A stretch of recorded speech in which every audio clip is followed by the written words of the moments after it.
Hello नमस्कार दोस्तों, स्वागत है आप सभी के अपने इस यूट्यूब चैनल पर। तो गाइस, आज के इस वीडियो में हम लोग बात करने वाले हैं बिहार सक्षमता परीक्षा, जिसका ऑनलाइन आवेदन हम लोग कैसे करते हैं। तो चलिए इस वीडियो में देखते हैं कि कैसे हम लोग कर सकते हैं ऑनलाइन आवेदन। सबसे पहले कुछ इसके शॉर्ट इन्फॉर्मेशन के बारे में बात कर लेते हैं। बिहार सक्षमता परीक्षा ऑनलाइन फॉर्म 2025। यदि आप बिहार में शिक्षक के रूप में कार्यरत हैं और सक्षमता परीक्षा यानी एलिजिबिलिटी टेस्ट के आधिकारिक नोटिफिकेशन का इंतजार कर रहे थे, तो आपके लिए यह एक सुनहरा अवसर है। इस वीडियो में हम आपको बिहार सक्षमता परीक्षा के ऑनलाइन आवेदन करने के तरीके, उनके क्या डॉक्यूमेंट्स लगेंगे, क्या पात्रता मानदंड है और सभी जानकारी के बारे में बात करेंगे कि हम लोग आवेदन कर कैसे सकते हैं। तो चलिए स्टार्ट करते हैं, देखते हैं। यहाँ पर देखते हैं कि बिहार सक्षमता परीक्षा 2025 के लिए ऑनलाइन आवेदन शुरू। बिहार सरकार शिक्षकों की दक्षता सुनिश्चित करने के लिए सक्षमता परीक्षा आयोजित करती है। वर्ष 2025 के लिए इस परीक्षा की ऑनलाइन आवेदन प्रक्रिया प्रारंभ हो चुकी है। इच्छुक उम्मीदवारों को आवेदन भरने से पहले आवश्यक दस्तावेजों को स्कैन करके अपलोड करना होगा, जिनकी जानकारी हम आगे स्टेप बाय स्टेप देने वाले हैं। तो सबसे पहले इसके कुछ मुख्य बातें और एलिजिबिलिटी वगैरह की बात कर लेते हैं। तो यहाँ पर देखिए, लेख का प्रकार ये न्यू अपडेट है बिहार सक्षमता परीक्षा को लेकर। आवेदन कैसे होगा आपका? तो ऑनलाइन माध्यम से होगा। महत्वपूर्ण सूचना, पूरी जानकारी को ध्यान से पढ़ने के बाद आप लोगों को पढ़ने का कहें, यहाँ पर तो बस वीडियो देखने के बाद आपको मिल जाएगा। ओके, नेक्स्ट हम देख लेते हैं इसके कुछ इम्पॉर्टेंट डेट्स की बात। ओके, तो आवेदन प्रारंभ होने की तिथि आपका 22 फरवरी है। 22 फरवरी से ये आपका अप्लाई होना शुरू हो गया है। एंड देन लास्ट डेट जो है 12 मार्च है। ओके, शुल्क भुगतान की अंतिम तिथि भी 12 मार्च 2025 है। तो ये आप लोगों को क्लियर है।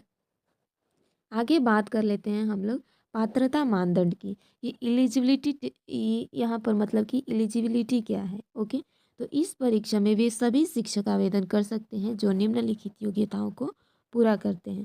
और ध्यान रखिएगा ये जो शिक्षक बने हुए हैं उनके लिए है एलिजिबिलिटी टेस्ट। स्थानीय निकाय द्वारा नियुक्त शिक्षक, बिहार राज्य के प्राथमिक, माध्यमिक और उच्च माध्यमिक विद्यालयों में कार्यरत शिक्षक, शारीरिक शिक्षक एवं पुस्तकालय अध्यक्ष सहित। अब नेक्स्ट बात कर लेते हैं कि पूर्व परीक्षा में सम्मिलित न होने वाले वे शिक्षक 2024 की प्रथम एवं द्वितीय सक्षमता परीक्षा में शामिल नहीं हो सके या अनुत्तीर्ण रहे थे, वे भी इस परीक्षा के लिए एलिजिबल हैं। नेक्स्ट बात करते हैं पूर्व में आवेदन करने वाले लेकिन परीक्षा न देने वाले। जिन शिक्षकों ने पहले आवेदन किया था और शुल्क जमा किया था लेकिन परीक्षा नहीं दे सके, वे बिना शुल्क पुनः आवेदन कर सकते हैं और ये परीक्षा दे सकते हैं। स्थानांतरण से असंतुष्ट शिक्षक 2024 की परीक्षा में सफल हुए लेकिन अपने नए जिले से संतुष्ट नहीं हैं, तो वे इस परीक्षा में फिर से शामिल हो सकते हैं। तो आई होप कि आप लोगों को ये सब क्लियर हो। नेक्स्ट बात कर लेते हैं कि बिहार सक्षमता परीक्षा का आवश्यक दस्तावेज क्या क्या लगेगा आवेदन करने के लिए। तो आवेदन करने के लिए जो है कुछ दस्तावेज लिखे गए हैं जो कि देना है। मैट्रिक प्रमाण पत्र और अंक पत्र उसका होना चाहिए। इंटरमीडिएट प्रमाण पत्र एवं अंक पत्र, स्नातक का प्रमाण पत्र एवं अंक पत्र होना चाहिए। बीएड, डीएलएड या डीलिव या अन्य शिक्षण प्रमाण पत्र भी होना चाहिए अगर हो तो, बट ये इसमें तो लिखा है कि हाँ होना चाहिए। आरक्षित वर्ग के लिए जाति प्रमाण पत्र होना चाहिए ताकि उनके आरक्षण का पता चल सके। आधार कार्ड होना चाहिए।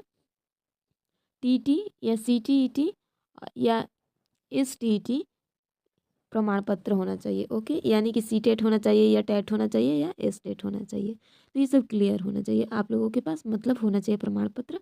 उसके बाद नियोजन इकाई द्वारा जारी नियुक्ति पत्र होना चाहिए। दिव्यांग अभ्यर्थियों के लिए सक्षम प्राधिकरण द्वारा जारी प्रमाण पत्र होना चाहिए।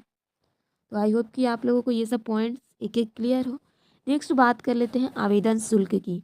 तो इसमें सामान्य और ओबीसी जो हैं इनके लिए 1100 रुपये और SC ST दिव्यांग इनके लिए भी 1100 रुपये। भुगतान का माध्यम ये आपका ऑनलाइन पेमेंट किया जाएगा।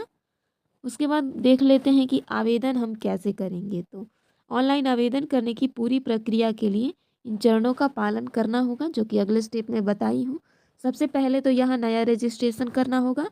ऑफिशियल साइट पर जाइएगा, वहाँ पर रजिस्टर करना होगा। अब आप बोलोगे कि मैम रजिस्टर करने के लिए ऑफिशियल साइट पर कैसे जाएँ? मैं वीडियो के डिस्क्रिप्शन में लिंक दे रखी हूँ, जहाँ से आप लोग जा सकते हैं, ओके? उस पर क्लिक करने के बाद, ओके? देखिए यहाँ पर बिहार सक्षमता परीक्षा ऑनलाइन फॉर्म के विकल्प पर क्लिक करना होगा, उसके बाद रजिस्टर न्यू कैंडिडेट पर क्लिक करना होगा, आवश्यक जानकारी भरकर रजिस्ट्रेशन कर देना होगा। अब रजिस्ट्रेशन के बाद लॉगिन डिटेल्स सुरक्षित रखना होगा अपना, ताकि दोबारा आप लोग लॉगिन कर सकें। दूसरे चरण में क्या करना है, तो आवेदन भरना एंड देन सबमिट करना। पोर्टल पर दोबारा लॉगिन करना, यानी रजिस्टर करने के बाद उसके बाद आवेदन पत्र को ध्यानपूर्वक भरना, उसमें आवश्यक दस्तावेज को अच्छे से स्कैन करना, जितने केबी का मांगे डॉक्यूमेंट्स उसके अकॉर्डिंग देना, ओके। उसके बाद फॉर्म को अंतिम रूप से सबमिट कर उसकी रसीद प्रिंट अपने पास सुरक्षित रख लेना, ओके। देन बात कर लेते हैं इसकी कुछ इंपॉर्टेंट फैक्ट की। तो ये परीक्षा शिक्षकों की योग्यता प्रमाणित करने के लिए आवश्यक है। परीक्षा तिथि की घोषणा जल्द की जाएगी। एडमिट कार्ड जारी होने की सूचना आधिकारिक वेबसाइट पर उपलब्ध है और हमारे साइट पर भी उपलब्ध है, जो कि आपको वीडियो के डिस्क्रिप्शन में लिंक दे रखी हूँ। परीक्षा उत्तीर्ण करने के बाद शिक्षक स्थानांतरण प्रक्रिया में भाग ले सकते हैं, ओके। तो अपना यानी कि अगर बदली कराना चाहते हो कि यहाँ से कंफर्टेबल है कहीं और जगह, तो वे कर सकते हैं, बट ये परीक्षा होने के बाद, ओके, उत्तीर्ण होने के बाद। इसके कुछ इंपॉर्टेंट लिंक की, जैसे कि मैं पहले ही बात करी हूँ कि लिंक है, तो जो यानी कि जो लिंक पर क्लिक करिएगा डिस्क्रिप्शन में दूंगी, वहाँ से आप चले जाइएगा इस पेज पर, ये नीचे स्क्रॉल करिएगा तो ये वाला पेज आएगा, जिसमें आवेदन करने के लिए यहाँ क्लिक करना है। आधिकारिक नोटिफिकेशन के लिए इस पर क्लिक करिएगा तो दिखेगा, और ये ऑफिशियल साइट का ये वाला लिंक है। तो आई होप कि आपको क्लियर हो। देन इसकी कुछ बात कर लेते हो, तो इसमें से यही दिया गया है कि बिहार के शिक्षकों के लिए यह एक बेहतरीन अवसर है, जिससे वे अपनी योग्यता को प्रमाणित कर सकते हैं और अपने करियर को एक नई दिशा दे सकते हैं। यदि आप इस परीक्षा में शामिल होना चाहते हैं तो जल्द से जल्द आवेदन करें और अपनी तैयारी को शुरू कर दें। हम उम्मीद करते हैं कि यह जानकारी आपके लिए उचित साबित हुई होगी। परीक्षा से जुड़ी नवीनतम अपडेट के लिए आधिकारिक वेबसाइट पर भी चेक करते रहिएगा। अगर उतना नहीं कर सकते तो हमारे इस चैनल को सब्सक्राइब करके बेल आइकन प्रेस कर लेना, ताकि आप लोगों को न्यू अपडेट मिलता रहे। और अगर आप लोगों को कोई गवर्नमेंट जॉब से रिलेटेड कुछ क्वेश्चन हो, या फिर अगर आप चाहो कि किसी टॉपिक पर वीडियो बनाऊं, तो बेशक आप लोग कमेंट कर सकते हैं। और हाँ, इसके लिए भी फीडबैक देना कि आपको ये वीडियो कैसा लगा। Thank you everyone.